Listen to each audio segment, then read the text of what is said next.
এপ্ৰিলত অনুষ্ঠিত হ'বলগীয়া লোকসভাৰ প্ৰথম পৰ্যায়ৰ ভোট গ্ৰহণৰ বাবে নিৰ্বাচন আয়োগৰ অধিসূচনা জাৰি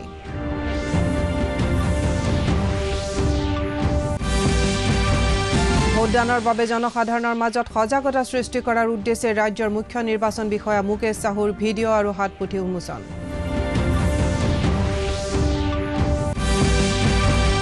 সম্পূৰ্ণ ৰাষ্ট্ৰীয় মৰ্যাদাৰে গোৱাৰ মুখ্যমন্ত্ৰী মনোহৰ পাৰিকৰৰ শেষকৃত্য পানাজীত সম্পন্ন নতুন মুখ্যমন্ত্ৰী সম্পৰ্কত জল্পনা কল্পনা আৰম্ভ ভাৰত আৰু মালদ্বীপৰ মাজত তিনিখন গুৰুত্বপূৰ্ণ চুক্তি স্বাক্ষৰিত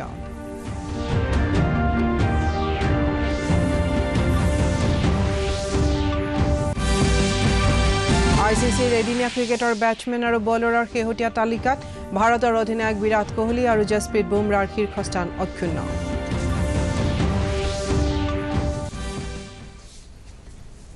নমস্কাৰ এতিয়া বিতং বাতৰি অহা 11 এপ্ৰিলত অনুষ্ঠিত হ'বলগীয়া প্ৰথম পৰ্যায়ৰ লোকসভা নিৰ্বাচনৰ বাবে আজি নিৰ্বাচন আয়োগে অধিসূচনা জাৰি কৰিছে প্ৰথম পৰ্যায়ত 20খনতকৈ অধিক ৰাজ্য আৰু কেন্দ্ৰীয় শাসিত অঞ্চলৰ 91টা সংসদীয় সমষ্টিত ভোট গ্ৰহণ কৰা হ'ব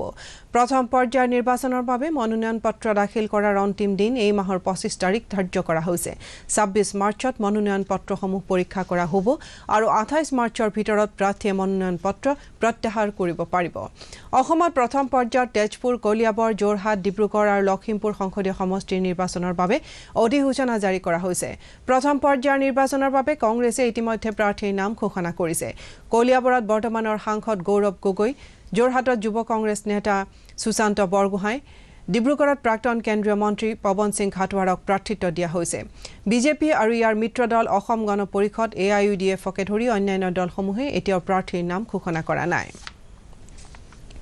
অসমৰ মুখ্য নিৰ্বাচন বিষয়া মুকেশ কুমাৰ সাহুৱে কয় যে লোকসভাৰ আসন্ন নিৰ্বাচনত অধিক সংখ্যক জনসাধাৰণে যাতে অংশগ্ৰহণ কৰিব পাৰে তাৰ বাবে ৰাজ্যখনত বিভিন্ন সজাগতামূলক ব্যৱস্থা গ্ৰহণ কৰা হৈছে আজি গুৱাহাটীৰ জনতা ভৱনত অনুষ্ঠিত এখন সংবাদমেলত এই বিষয়ে সদৰি কৰি তেওঁ জনসাধাৰণৰ সজাগতা সৃষ্টিৰ বাবে 5টা ভিডিঅ' আৰু এখন হাতপুথি উন্মোচন কৰে ভোটাৰৰ প্ৰণালীবদ্ধ শিক্ষা আৰু নিৰ্বাচনত অংশগ্ৰহণৰ আঁচনিৰ অধীনত জনপ্ৰিয় গায়িকা তৰালী শৰ্মাৰ কণ্ঠত এটি গীত বাণীবদ্ধ কৰা হৈছে নিৰ্বাচনৰ সময়ছোৱাত আইন শৃংখলা ৰক্ষাৰ বাবে কেন্দ্ৰীয় অৰ্থসামৰিক বাহিনীৰ 30টা কোম্পানী ইতিমধ্যে অসমত উপস্থিত হৈছেহি বুলিও তেওঁ কয়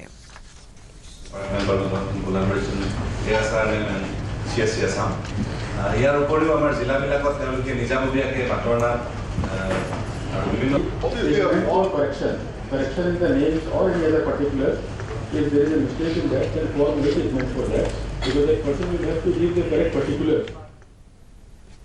কামৰূপ জিলা প্ৰশাসনে নিৰ্বাচনত ইভিএম আৰু ভিভিপ্যাটৰ ব্যৱহাৰ সম্পৰ্কত আজি গুৱাহাটীৰ নিৰ্বাচনী বিষয়াসকলৰ এক প্ৰশিক্ষণ কাৰ্যসূচী আৰম্ভ কৰিছে প্ৰথম পৰ্যায়ৰ কাৰ্যসূচীত অসমত 3টা পৰ্যায়ত অনুষ্ঠিত হ'বলগীয়া ভোট গ্ৰহণৰ সময়ত ল'বলগীয়া ব্যৱস্থাৰ বিষয়ে 3000তকৈ অধিক নিৰ্বাচন বিষয়াক কটন কলেজিয়েট উচ্চতৰ মাধ্যমিক বিদ্যালয় আৰু পানবজাৰ উচ্চতৰ মাধ্যমিক বিদ্যালয়ত প্ৰশিক্ষণ দিয়া হ'ব কামৰূপ মহানগৰ জিলাৰ নিৰ্বাচনী বিষয়া জিমলি শইকীয়াই কয় যে প্ৰশিক্ষিত বিষয়াসকলক কামৰূপ জিলাত স্থাপন কৰিব 1195টা ভোট গ্ৰহণ কেন্দ্ৰত নিয়োগ কৰা হ'ব ট্ৰেইনিং যেনেকৈ মানুহখিনিক যিখিনি জানিব লগা কথা পলিঙৰ দিনা তেওঁলোকে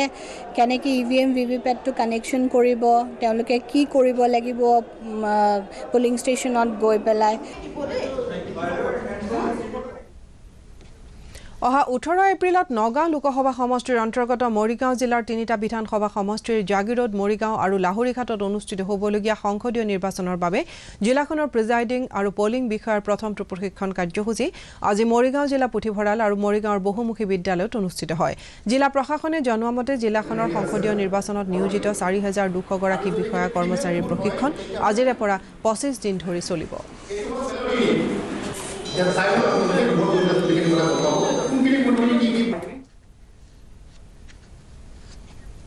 মঙ্গলদৈ লোকসভা সমষ্টিত অহা 18 এপ্ৰিলত ভোট গ্ৰহণ অনুষ্ঠিত হ'ব এইবাৰ সমষ্টিটোৰ অন্তৰ্গত দৰং জিলাত 20713 জন নতুন যুৱ ভোটাৰে ভোটাধিকাৰ লাভ কৰিছে ইয়াৰ ভিতৰত পুৰুষ ভোটাৰৰ সংখ্যা 9177 গৰাকী আৰু মহিলা ভোটাৰৰ সংখ্যা 11538 গৰাকী উল্লেখযোগ্য যে দৰং জিলাত মঙ্গলদৈ কলাইগাঁও চিপাঝাৰ আৰু দলগাঁও বিধানসভা সমষ্টিৰে গঠিত ইপিনে 10টা বিধানসভা সমষ্টিৰে গঠিত মঙ্গলদৈ লোকসভা সমষ্টিৰ অন্তৰ্গত আন সমষ্টিকেইটা হৈছে নলবাৰী কমলপুৰ ৰঙিয়া ওদালগুৰি পানেৰী আৰু মাজবাট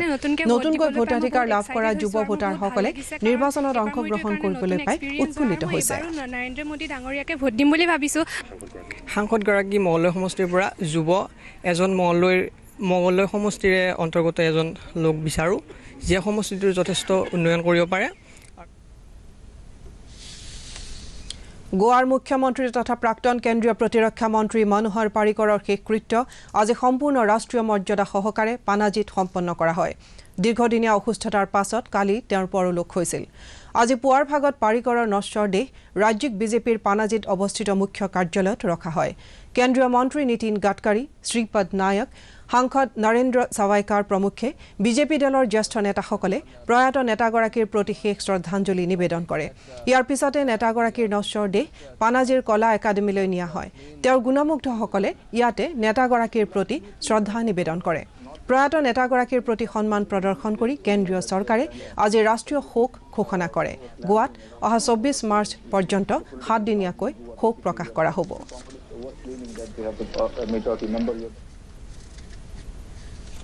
গোৱাৰ নতুন মুখ্যমন্ত্ৰী সম্পৰ্কে সিদ্ধান্ত গ্ৰহণৰ বাবে বিজেপি নেতাসকলৰ মাজত আলাপ আলোচনা অব্যাহত আছে ইতিমধ্যে মুখ্যমন্ত্ৰী মনোহৰ পাৰিকৰৰ মৃত্যুৰ পৰিপ্ৰেক্ষিতত ৰাজ্যখনত চৰকাৰ গঠনৰ বাবে কংগ্ৰেছৰ 14 জন বিধায়কে ৰাজ্যপাল মৃদুলা সিনহাক সাক্ষাৎ কৰি দাবী উত্থাপন কৰিছে আজি কংগ্ৰেছ বিধায়িনী দলৰ এখন সভা পানাজীত অনুষ্ঠিত হয় গোৱা প্ৰদেশ কংগ্ৰেছ কমিটিৰ সভাপতি গিৰীশ চোৰাংকাৰ আৰু বিৰোধী দলপতি চন্দ্ৰকান্ত কাভেলকাৰে সাংবাদিকৰ আগত কয় যে গোৱা বিধানসভাৰ একক বৃহত্তম দল হিচাপে কংগ্ৰেছক সদনৰ মজিয়াত সংখ্যাগৰিষ্ঠতা প্ৰমাণৰ বাবে ৰাজ্যপালে আহ্বান জনোৱা উচিত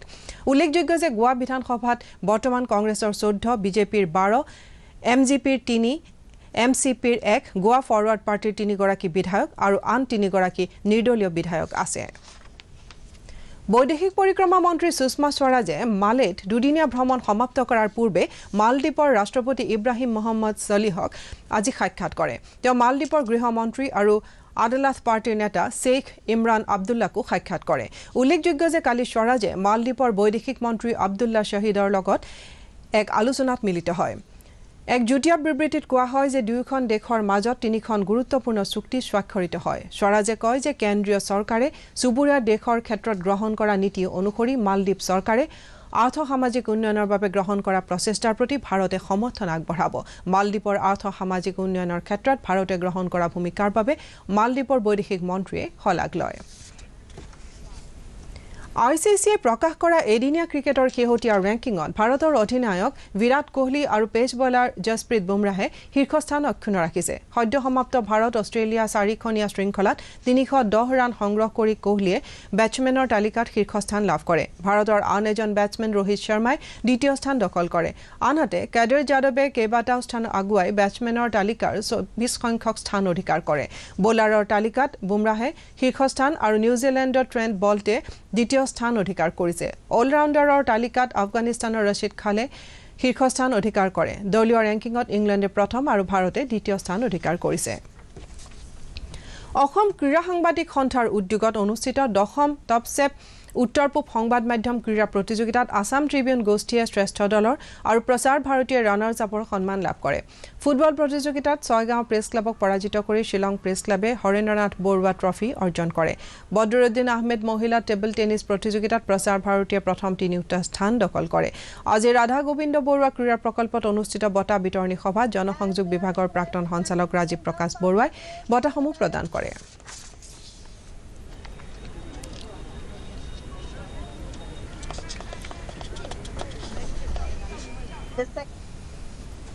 তেজপুৰ জিলা মহিলা সমিতি আৰু তেজপুৰ নগৰ মহিলা সমিতিৰ উদ্যোগত 3দিনীয়া কাৰ্যসূচীৰে অনুষ্ঠিত অসম প্ৰাদেশিক মহিলা সমিতিৰ 92 সংখ্যক অধিৱেশনৰ সামৰণি পৰিছে এই অধিৱেশনৰ লগত আয়োজিত তেজপুৰ নগৰ মহিলা সমিতিৰ শতবৰ্ষ অনুষ্ঠানৰো সামৰণি পৰে বিশিষ্ট ঔপন্যাসিক অৰূপা পটংগিয়া কলিতাই শতবৰ্ষৰ সামৰণিৰ অনুষ্ঠান উদ্বোধন কৰে এই অধিৱেশনতে তেজপুৰ মহিলা সমিতিৰ প্ৰতিষ্ঠাপক সম্পাদিকা পদ্মশ্ৰী প্ৰাপক প্ৰয়াত চন্দ্ৰপ্ৰভা শইকীয়ানীৰ জন্ম জয়ন্তীৰ লগত সংগতি ৰাখি তেওঁৰ প্ৰতিমূৰ্তিৰ সন্মুখত বন্তি প্ৰজ্বলন কৰা হয় অধিৱেশনৰ লগতে থলুৱা বস্ত্ৰ আৰু খাদ্যৰ এখন মেলাৰো আয়োজন কৰা হয়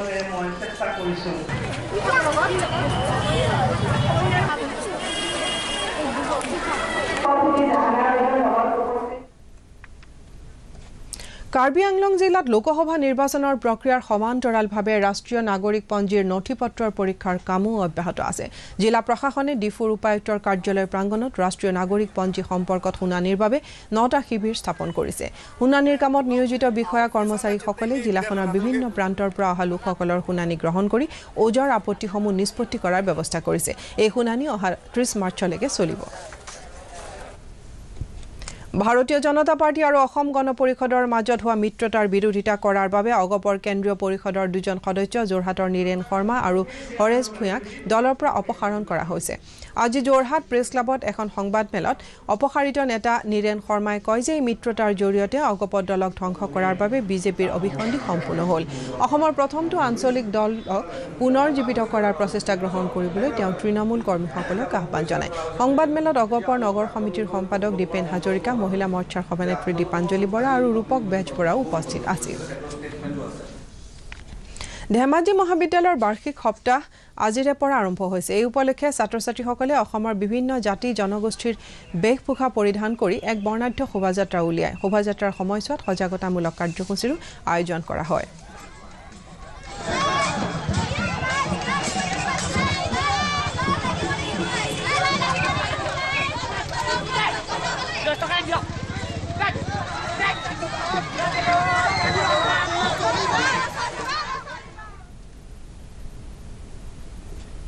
চিৰাং জিলাৰ চিডলিত যোৱা 13 মাৰ্চত এটি কন্যা শিশুক যৌন নিৰ্যাতন চলাই হত্যা কৰা ঘটনাৰ প্ৰতিবাদত আজি অংগনবাড়ী কৰ্মী সহায়িকাই এক প্ৰতিবাদী সমদল উলিয়ায়। চিডলিৰ শিশু সংহত প্ৰকল্প বিষয়াৰ কাৰ্যালয়ৰ পৰা অংগনবাড়ী কেন্দ্ৰৰ কৰ্মী সহায়িকা, ছুপাৰভাইজাৰ, বিভাগীয় কৰ্মচাৰী আৰু স্থানীয় মহিলাই উলিওৱা প্ৰতিবাদী সমদলে শিশু হত্যাকাৰীক গ্ৰেপ্তাৰ কৰি ফাঁচি দিবলৈ দাবী জনায়। চিডলিৰ খণ্ড শিশু সংহত প্ৰকল্প বিষয়াৰ কাৰ্যালয়ত এই প্ৰতিবাদী সমদলৰ সামৰণি পৰে।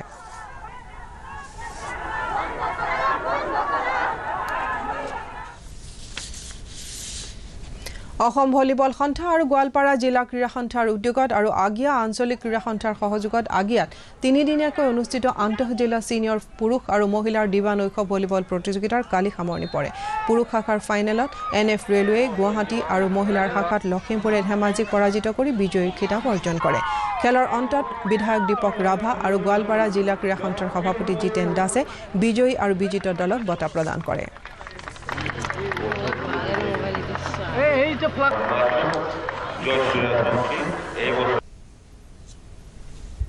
শেষ কৰাৰ আগতে প্ৰধান বাতৰিসমূহ আকৌ এবাৰ।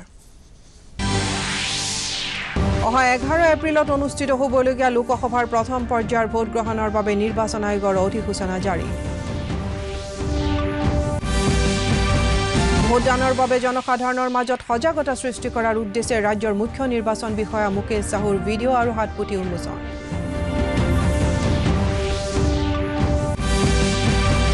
সম্পূৰ্ণ ৰাষ্ট্ৰীয় মৰ্যাদাৰে গোৱাৰ মুখ্যমন্ত্ৰী মনোহৰ পাৰিকৰৰ শেষকৃত্য পানাজীত সম্পন্ন। নতুন মুখ্যমন্ত্ৰীৰ সম্পৰ্কত জল্পনা কল্পনা আৰম্ভ। ভাৰত আৰু মালদ্বীপৰ মাজত 3খন গুৰুত্বপূৰ্ণ চুক্তি স্বাক্ষৰিত।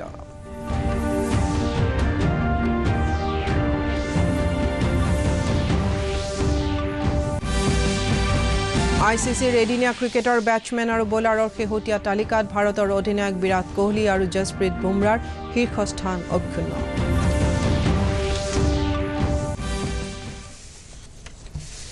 এতিয়াৰ বাতৰি ইমানেই। নমস্কাৰ।